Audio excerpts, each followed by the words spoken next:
फकरुल्लाह। फक्र है जनाब। तुम पेरिस वाले खेमे में जाओ, तुम्हें पेरिस में पढ़ना है। जी जनाब।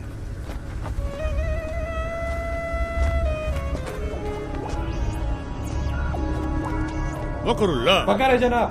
तुम अमेरिका वाले खेमे में जाओ, तुमको अमेरिका में पढ़ना है। जनाब। फखरुल्लाह। फखर है जनाब। वो तो हमको भी है तुम पर। तुम हमारे साथ आओ, तुमको हिंदुस्तान में पढ़ना है। मुझे हिंदुस्तान में शहीद नहीं होना जनाब।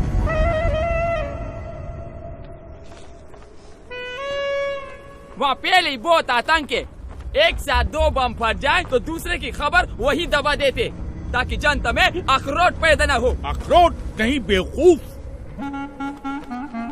आक्रोश। बाकी का टीआरपी नेता ले जाते। मुझे तो इंटरनेशनल न्यूज बनना है। Love in Paris, americano. खामोश।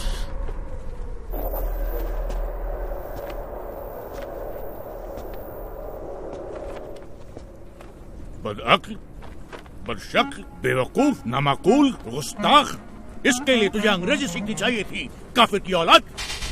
अब तुम 2 ही जगह पढ़ सकता है, या पाकिस्तान या हिंदुस्तान। हिंदुस्तान जनाब। अल्लाह, सुभान अल्लाह, बरकतुल्लाह, इंकामुल हक, अल्लाह, ओस्मा बिन लादेन, अल्लाह। आओ मेरे साथ।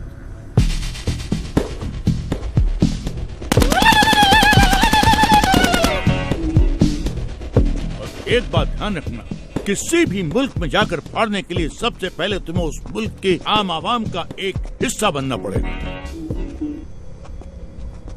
जिससे किसी को भी तुम पर शक न हो। इसलिए सबसे पहले मैं तुम्हें एक सच्चे हिंदुस्तानी जैसा बनाऊंगा, और सच्चे हिंदुस्तानी जैसा बनने के लिए तुम्हें हिंदुस्तान की तवारीख यानी कि हिस्ट्री और वहां की रवायत जाननी होगी, और वो तुम्हें मैं ना नहीं बताऊंगा, ये बताएगा।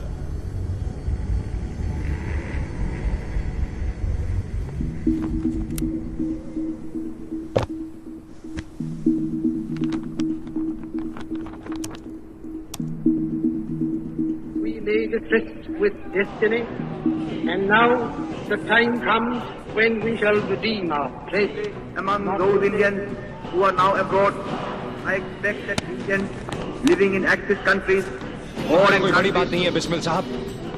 बड़ी बात तो ये है कि जिस्म से टपका हुआ एक बूंद खून आने वाली नस्ल के सारे खून में उबाला ला सकता है या नहीं।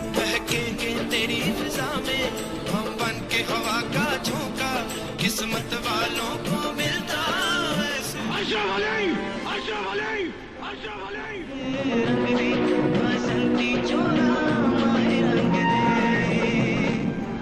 लेकिन हमारा हिंदुस्तान जिंदाबाद था, जिंदाबाद है और जिंदाबाद रहेगा।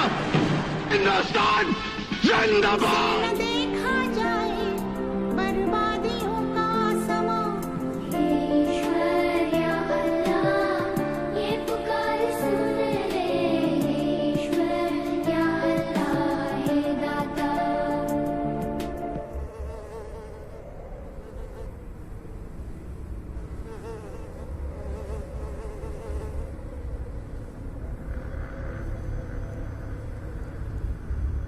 सुभान अल्लाह, अब तो एकदम हिंदुस्तानी जैसा लगता है।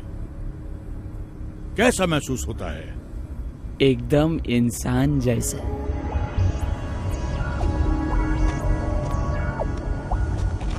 अब तू पढ़ने के लिए एकदम तैयार है।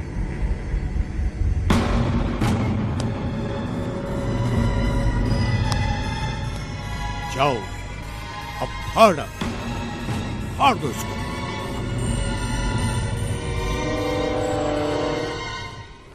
15 अगस्त 1947 सैकड़ों स्वतंत्रता सेनानी, जिसमें मुसलमान, हिंदू, सिख, ईसाई चारों कौम की शहादत के बाद भारत को आजादी मिली।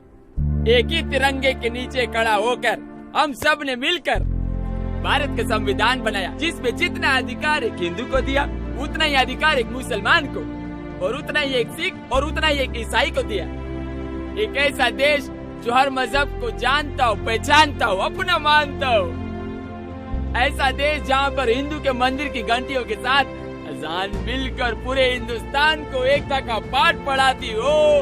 ऐसे देश पे कोई कैसे बम फाड़ सकता है? एक ऐसा देश जहाँ पर हिंदू और मुसलमान दोनों फांसी के तख्ते पर चढ़ गए हो, झूल गए हो। ऐसे देश पे बम कोई कैसे मार सकता है? खामोश, नामाकुल, बदबख्त, गड़रिये की औलाद, काफिर। वापस तो हमारा बम हम खुद फाड़ देगा, हम खुद फोड़ेगा इसको। अरे हाँ, छोड़ दो इसको।